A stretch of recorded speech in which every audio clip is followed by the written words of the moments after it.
महाशिवरात्रि सिर्फ एक व्रत नहीं है, ये काशी का सबसे पवित्र दिन माना जाता है। कहा जाता है काशी भगवान शिव की नगरी है और शिव स्वयं यहाँ विश्वनाथ के रूप में विराजमान है। इसीलिए शास्त्रों में कहा गया है कि अगर पृथ्वी पर कोई स्थान शिव के सबसे समीप है तो वो है काशी। और महाशिवरात्रि की रात काशी में शिव विशेष रूप से जागृत माने जाते हैं। इसीलिए काशी और महाशिवरात्रि का बड़ा ही अनोखा संबंध है। हम आगे भी जानेंगे कि काशी कभी क्यों नष्ट नहीं हो सकती। प्रलय के आने पर भी काशी को कुछ नहीं हो सकता। शिव पुराण के अनुसार जब सृष्टि का अंत होगा तो सब कुछ नष्ट हो जाएगा, लेकिन काशी को तब भी कुछ नहीं होगा, क्योंकि काशी को भगवान शिव अपने त्रिशूल पर धारण करते हैं। इसीलिए काशी को कहा जाता है अविनाशी नगरी। और जिस रात शिव अपनी चेतना में सबसे अधिक जागृत होते हैं वही रात होती है महाशिवरात्रि। काशी को मोक्ष की नगरी कहा जाता है। कहते हैं जो व्यक्ति काशी में अपना शरीर त्यागता है उसे शिव स्वयं तारक मंत्र देकर ले जाते हैं। ये मंत्र कान में दिया जाता है और आत्मा सीधे मोक्ष की ओर अग्रसर हो जाती है।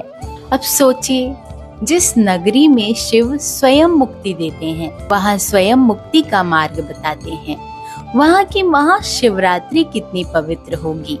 अब जानेंगे काशी से जुड़ी कथा के बारे में। एक समय की बात है, देवताओं ने भगवान शिव से पूछा कि हे महादेव, आप हिमालय छोड़कर काशी में क्यों निवास करते हैं?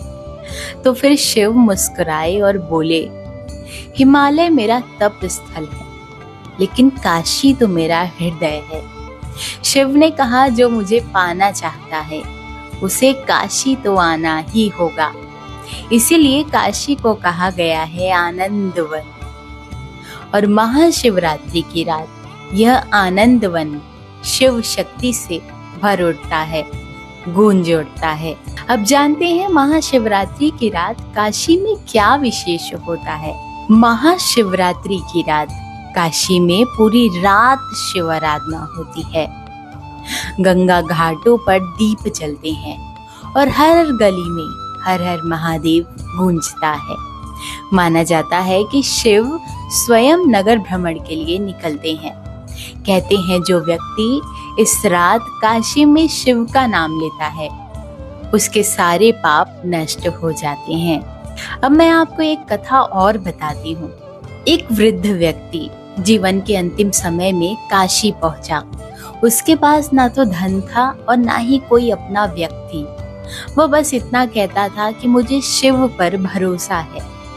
महाशिवरात्रि की रात उसने गंगा किनारे अंतिम सांस ली और कहते हैं उसी क्षण शिव स्वयं प्रकट हुए और उसे तारक मंत्र दिया। काशी में विश्वास कभी खाली नहीं जाता और शिव तो भोलेनाथ हैं, वो सभी की सुनते हैं। इसीलिए महाशिवरात्रि और काशी एक दूसरे से अलग नहीं है। महाशिवरात्रि शिव की चेतना की रात होती है और काशी शिव का तो स्थायी निवास है। जब ये दोनों मिलते हैं तो वह केवल पर्व नहीं रहता, मोक्ष का द्वार बन जाता है। अगर आप काशी नहीं जा सकते तो चिंता मत कीजिए, शिव भाव देखते हैं, दूरी नहीं। महाशिवरात्रि की कथा, पूजा विधि जानना चाहते हैं तो इसके पहले वाले वीडियो को आप देख सकते हैं।